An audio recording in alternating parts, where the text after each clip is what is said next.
Have you ever wanted a super cute cardigan, but you couldn't find it in stores, or maybe not in the color that you wanted?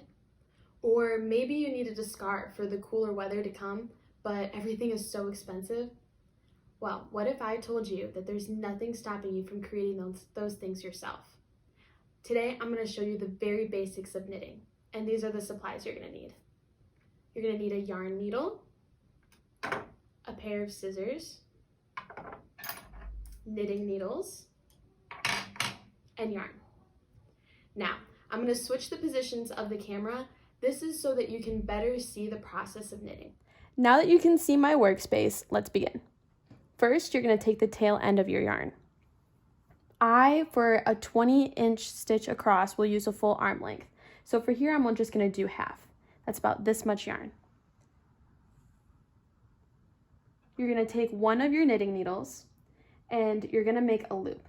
Your first stitch is going to be a slip knot. So you can do that however you'd like. This is how I do it. I make this loop. I kind of put that loop underneath so it's right in the middle of that, and I'll take my needle, I'll pick it up, and I'll tie it tight around. Now, you don't want your stitches to be too tight. You want them to still be able to easily move on your needle. After that, you're going to take your tail end and this end here, and you're going to split it down the middle with your pointer finger and your thumb. Your rest of your fingers right here are going to grip onto the bottom part of your yarn.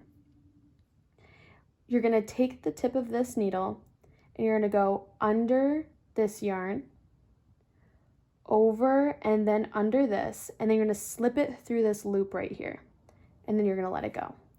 Pull it tight through, and that's your first, or I guess your second stitch. You're going to repeat this process as many times as your project takes. I'm going to do 10 stitches here to show you.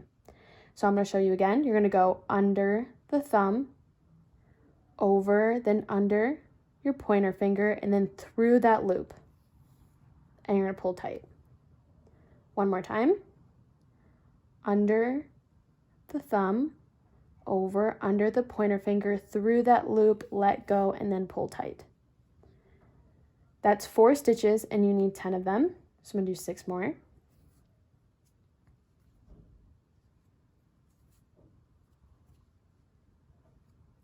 Each project varies. So my final project that I'm going to show you is 30 stitches across and 30 stitches down. This one will only be 10 for time's sake. But then you're going to count your stitches. 1, 2, 3, 4, 5, 6, 7, 8, 9. One more. 10. That's casting on. So I've casted on 10 stitches. And then you're going to spread them out. That's what it looks like.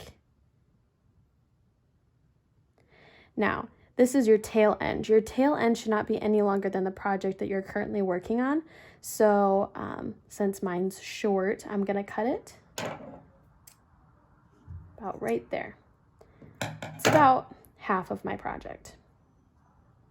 Now, you're going to try to leave the tail alone. You're going to deal with that at the very end of your project. So what you're going to do now is you're going to take your project, what you're working on, you're going to put it in your left hand. You're going to hold it like this. What you're going to do is you're going to take your other knitting needle and you're going to stick it in behind the loop. So this is the first loop. If you could see, I'm going to put it behind and create this X pattern.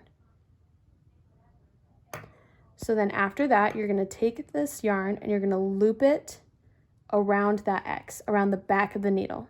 And what you're going to do is you're going to take these fingers, you're going to hold it down, and you're going to loop this over top, making sure that stays on the needle, and then you're going to let go. Sometimes your tail will get in the way, and just push that down. And you're going to do it again. So you're going to stab behind the loop, wrap it around, take that loop, put it over top, pull down like that. One more. Stab it behind, wrap it around the back needle, put it over top, and let go. Now you're going to repeat this process for the entire project. This is called a stitch. Now, other patterns, there's more complex things that you can do, and once you get deeper into knitting, you'll learn about purling and all that kind of stuff, but this is the basics. This is what you can use for basically any project. And so if you're gonna see, I just keep stabbing, wrapping, and then just looping over top. And as you go, the project will grow and get longer and longer.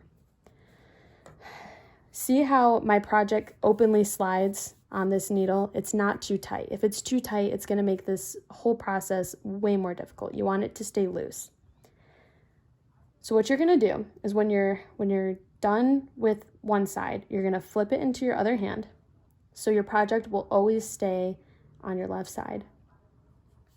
And you're gonna do the same exact thing. You're gonna stab in the back, you're gonna wrap around, you're gonna bring that over top, you're gonna pull through.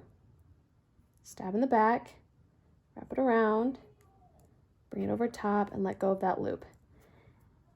And you're just gonna keep on doing that process until you finish your project. So if it's a scarf, obviously it's gonna be as long as you want your scarf to be.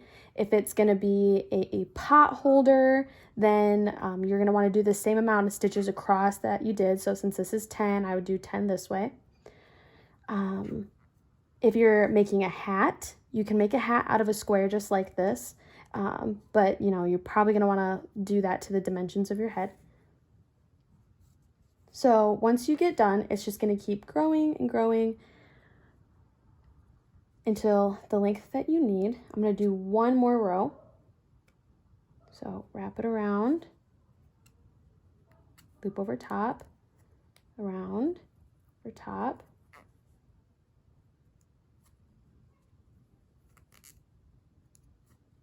Now, this is great if you need to make a Christmas present for a friend or a family member.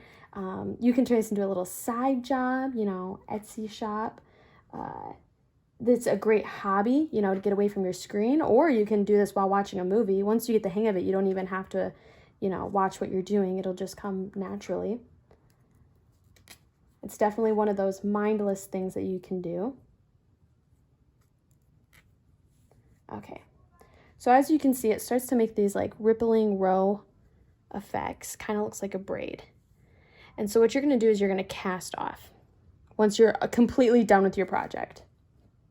And how you do that is very similar to the regular stitching. So you're going to stab behind, wrap it around, bring it over top, just like a normal stitch. And you're going to do that one more time, just a regular normal stitch.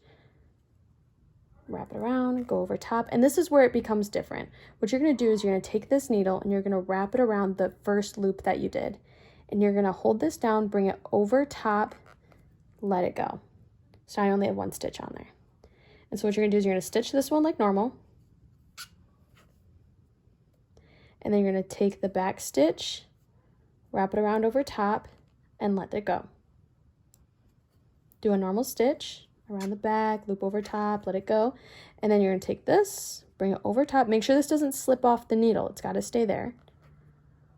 Let it go. And you're going to do that all the way across of all your stitches.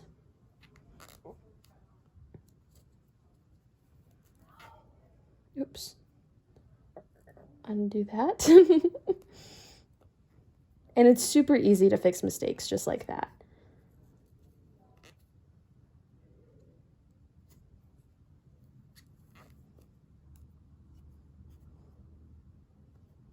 The most trickiest part is making sure that stitch stays on the needle when you loop it over top.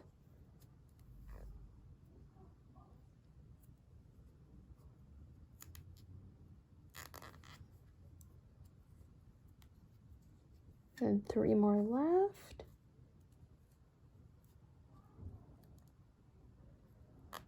As you can see, the project's starting to come together.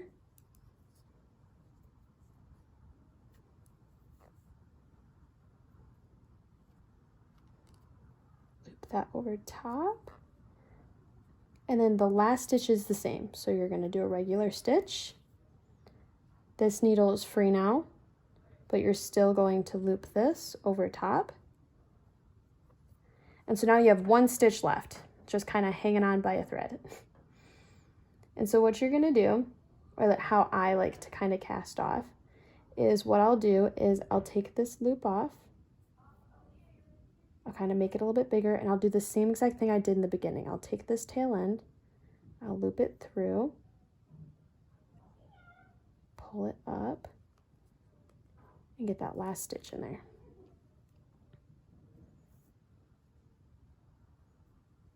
So what you're gonna do is you're gonna use your scissors, cut it. Okay, so this is the little project that I just knitted with you. This is a larger project. This is gonna be a hot pad, you know, to put hot pans on. It's so easy. I know it seems a little overwhelming at first, but you guys can totally do it. I believe in you. Happy knitting.